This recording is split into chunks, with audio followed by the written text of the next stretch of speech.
Chers amis, bonjour à tous et à toutes. Nous sommes le dimanche 5 juin 2022. Bonne fête, bonne solennité de la Pentecôte, la descente du Saint-Esprit. Nous sommes en Jean 20.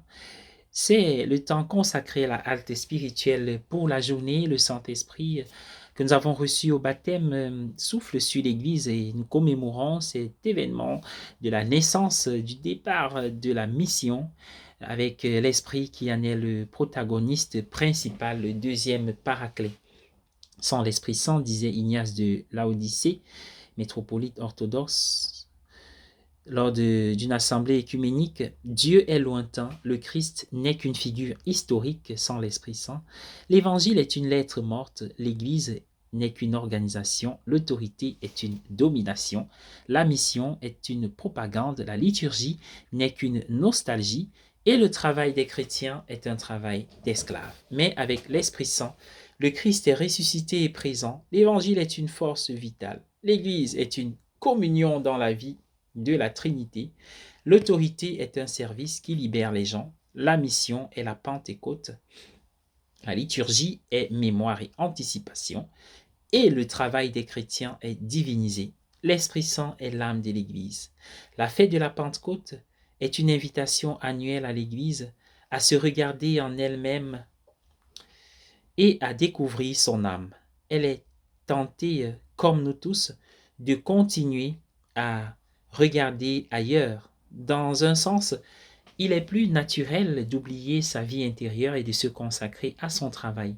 Si vous devez toujours vous préoccuper de votre cœur, de votre foi, de votre poumon, vous ne prendrez pas de risques et ne ferez pas beaucoup de travail. Une personne en bonne santé peut simplement se lancer. L'Esprit Saint est l'âme de l'Église et il y a un sens dans lequel cet esprit aime travailler de manière invisible, non déclarée. Ce ne sont pas ceux qui me disent Seigneur, Seigneur, qui entreront dans le royaume des cieux. En adaptant les paroles de Jésus, nous pourrions dire que ce ne sont pas ceux qui disent Esprit Saint qui entreront dans le royaume des cieux. Ce sont ceux qui vivent par l'Esprit. Pendant le Concile Vatican II, un évêque oriental s'est plaint dans les documents ne mentionnaient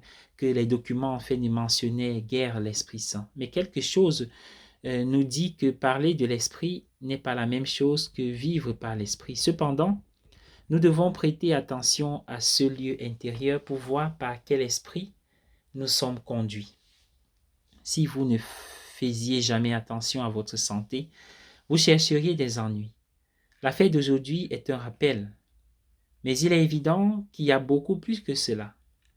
Les images traditionnelles du Saint-Esprit sont le feu, le vent, l'eau, le nuage, la colombe.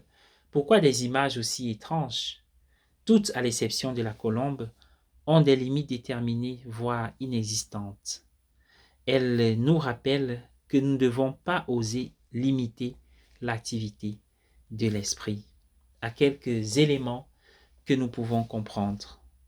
Ô colombe, ô flamme, ô vent et nuages, ô amour qui nous élève tout entier vers Dieu.